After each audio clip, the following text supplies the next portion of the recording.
नमस्कार, मैं हूँ बीना। स्वागत है आप सभी का मेरे चैनल स्पिरिचुअल बीना में। तो देखिए, करवा चौथ आने वाली है, तो करवा चौथ से जुड़ी हुई संपूर्ण जानकारी मैं आपको इस वीडियो में देने वाली हूँ।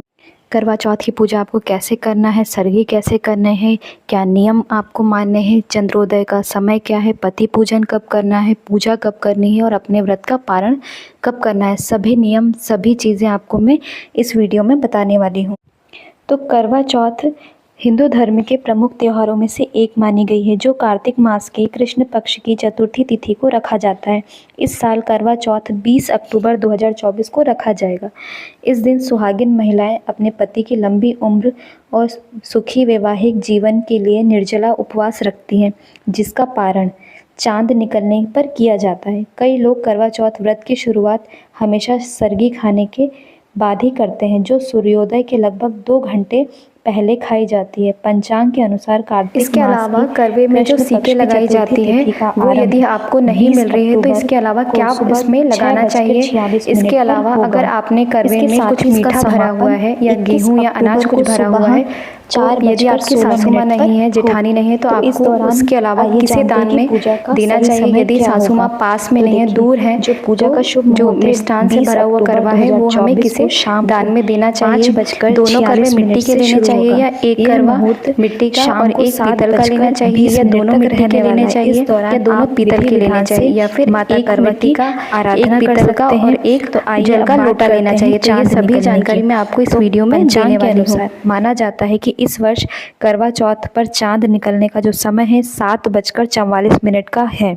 ऐसे में आप 7:53 के बाद व्रत का पारण और चंद्रमा की पूजा कर सकते हैं। यदि आप शादी के बाद पहला करवा चौथ का व्रत रख रही हैं तो पूजा में 16 श्रृंगार के साथ आपको बैठना बहुत ही ज़्यादा शुभ होगा। इस दिन पहली बार जो आपने अपनी शादी का जोड़ा पहना होगा वही शादी का जोड़ा आपको पहनना चाहिए। यह आपके लिए बहुत ही ज़्यादा फलदायी होगा। इससे अखंड सौभाग्य का आशीर्वाद मिलता है। इस दिन व्रत का पारण हमेशा चंद्र दर्शन और चंद्रमा को अर्घ्य देने के बाद पति के हाथों से पानी पीकर करना चाहिए। इससे उपवास का संपूर्ण फल मिलता है। करवा चौथ के दिन भोजन में भूलकर भी प्याज और लहसुन का इस्तेमाल नहीं करना चाहिए। करवा चौथ पर माता करवा की पूजा पूरे विधि विधान से करना चाहिए। इस दिन माता करवा की पूजा और करवा माता की व्रत की जो कथा होती है वो हमेशा आपको ज़रूर सुननी चाहिए। इससे शुभ परिणामों की प्राप्ति होती है। इस दिन सुहागिन महिलाओं के लिए बायना ज़रूर निकालें। इसे देते समय उनके पैर ज़रूर छुएं। और करवा चौथ पति पत्नी के बीच प्रेम और विश्वास का प्रतीक है। इस दिन किसी भी तरह आपस में लड़ाई झगड़ा ना करें, साथ ही किसी और को भी आप अपशब्द ना बोलें। करवा चौथ के दिन सबसे पहले गणेश जी की पूजा करें। इसके बाद दुर्वा के साथ 21 गुणों की गोलियां बनाकर अर्पित करें। इसी के साथ ओम श्री गण अधिपत्य नमः मंत्र का जाप करें। ऐसा करने से वैवाहिक जीवन में मिठास बनी रहती है और सभी परेशानियां दूर होती हैं। पूजा समाप्त करने के बाद बड़े बुजुर्गों का आशीर्वाद लेना कभी ना भूलें। करवा चौथ के दिन आप लाल सिंदूर, इत्र, केसर, चने की दाल का दान कर सकती हैं। ऐसा करने से वैवाहिक जीवन खुशहाल बनता है। और अगर पति पत्नी में मन मुटाव की जो स्थिति चल रही है, इसके अलावा करवा चौथ पर 5 बेसन के लड्डू, 5 पेड़े, इसके साथ ही 5 ही केले गाय को ज़रूर खिलाने चाहिए। इस उपाय को करने से माना जाता है कि लड़ाई झगड़े की स्थिति में राहत आती है। अब बात करते हैं कि करवा चौथ के दिन पूजा की थाली में किन चीज़ों को शामिल करना चाहिए। तो करवा चौथ व्रत की जो पूजा की थाली होती है उसमें कई ऐसी चीज़ें आपको रखनी चाहिए जिससे ज़्यादातर आपकी रसोई में ही मौजूद हैं, जैसे चंदन, शहद, अगरबत्ती, पुष्प, कच्चा दूध, शहद, शुद्ध घी, दही, मिठाई, गंगाजल, अक्षत, सिंदूर, मेहंदी, महावर, कंघा, बिंदी, चुनरी, चूड़ी, बिछिया, मिट्टी का करवा, ढक्कन, दीपक, रुई, कपूर, गेहूँ, चीनी और बुरा हल्दी, और इसके साथ ही 1 लोटा जल।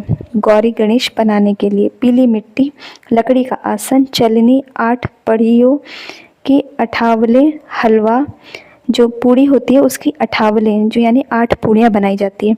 इन चीज़ों को अपनी थाली में ज़रूर शामिल करें। अब मैं बताती हूँ कि आपको क्या करना चाहिए। सरगी जो एक सास अपनी बहू को देती है ना, केवल पारंपरिक और बल्कि इसमें वह भोजन भी होता है जिसे आप सूर्योदय से पहले खाते हैं, क्योंकि आपको भोजन करने की अनुमति नहीं होती है। अगर आपका सर दर्द, चक्कर आता है, आपको कोई आपको दिक्कत, समस्या, तकलीफ़ है, इसलिए आपको सही खाना महत्वपूर्ण है। सुबह के समय प्रोटीन और जटिल कार्बोहाइड्रेट से भरपूर खाद्य पदार्थों को शामिल करने की कोशिश करें। विभिन्न प्रकार के मेवे, दालें और दही खाने की कोशिश करें। व्रत शुरू होने से पहले जितना हो सके उतना पानी पीजिए। बिना पानी पिए व्रत करने से सिर दर्द और थकान होने का खतरा बढ़ता है, जिससे आप थक भी सकती हैं। सबसे महत्वपूर्ण बात यह है कि इस दिन महिलाओं का दिन होता है, इसलिए आराम सबसे ज़्यादा महत्वपूर्ण है।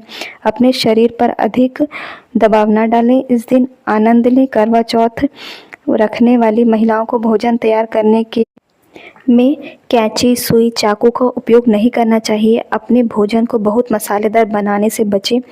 एसिडिटी होने की संभावना से बचे रहने के लिए काफ़ी चाय भी नहीं आपको पीनी चाहिए। इसलिए सबसे पहले इस दिन आपको लंबे समय तक उपवास रखना है। इसलिए महिलाओं को आमतौर पर सलाह दी जाती है कि कठिन कामों से बचे रहना चाहिए। गर्भवती महिलाओं के लिए उपवास सामान्य से अधिक तनावपूर्ण हो सकता है। यदि आपका परिवार आपको अनुमति देता है तो ही आप इस व्रत को करें, या फिर विकल्प चुन सकती हैं जिससे आप दिन भर दूध पीकर उपवास कर सकती हैं। उपवास तोड़ने और पूजा समाप्त करने के बाद भोजन को एक साथ खाने की कोशिश बिल्कुल भी ना करें।